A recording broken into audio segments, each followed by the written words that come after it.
మళ్లించినట్టుగా తెలుస్తుంది. అంతేకాకుండా ఇటు నారాయణగూడ ఫ్లైఓవర్ కావచ్చు, అటు బషీర్బాగ్ ఎల్బీ స్టేడియం నుంచి చూసుకున్నట్లయితే అటు అసెంబ్లీ రూట్స్ కావచ్చు, ఇటు తెలుగుతల్లి ఫ్లైఓవర్ నుంచి సికింద్రాబాద్ బాటా వెళ్లే రూట్ కావచ్చు, ఇటు నగరం నలుమూలల నుంచి వచ్చేటువంటి భక్తుల కోసము ట్రాఫిక్ ఆంక్షలను విధించిన పరిస్థితి కనబడుతుంది. అయితే ఉదయం 6:30 గంటలకు ప్రారంభమైనటువంటి ఖైరతాబాద్ మహాగణనాథుడి యొక్క శోభాయాత్ర కొద్దిసేపటి క్రితమే తెలుగుతల్లి ఫ్లైఓవర్ కూడా చేరుకుందామని చెప్పుకోవాలి. మరి కాసేపట్లో ట్యాంక్ బండ్ వద్ద ఉన్నటువంటి క్రేన్ నెంబర్ 4 వద్దకి మహాగణనాథుడు చేరుకోనున్నారు.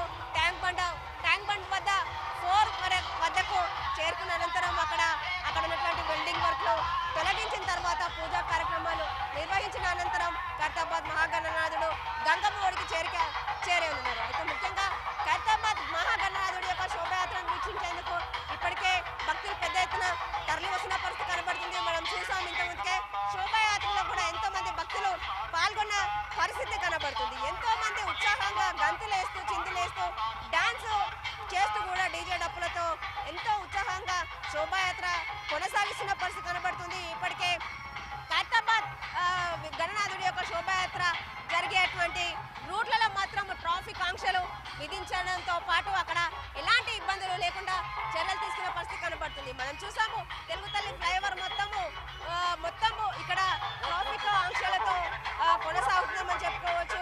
ఇక్కడ దాదాపుగా ట్యాంక్ బండ్ పరిసర ప్రాంతాల్లో నలుమూలలా కూడా దాదాపుగా 35 క్రేన్లు ఏర్పాటు చేశారు. ఇక్కడ ఎలాంటి ఇబ్బంది తలెత్తకుండా ఉండేందుకు జిహెచ్ఎంసీ సిబ్బంది కావచ్చు, శానిటేషన్ సిబ్బంది కావచ్చు, గజ ఈతగాలను కూడా ఏర్పాటు చేశారు.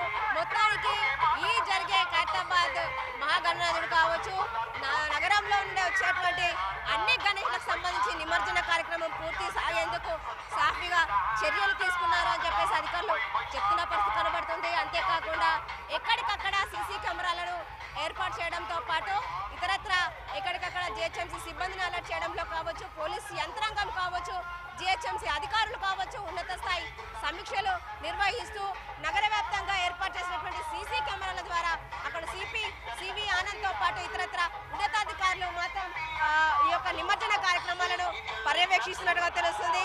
ఖచ్చితంగా గంటకొకసారి ఈ సమీక్షించినటువంటి ఏదైతే సీసీ కెమెరాల ద్వారా రికార్డ్ అయినటువంటి విజువల్స్ అన్నిటి కూడా సమీక్షించాలని చెప్పేసి ఇప్పటికే రేవంత్ రెడ్డి ఆదేశాలు కూడా జారీ చేసిన పరిస్థితి కనబడుతుంది.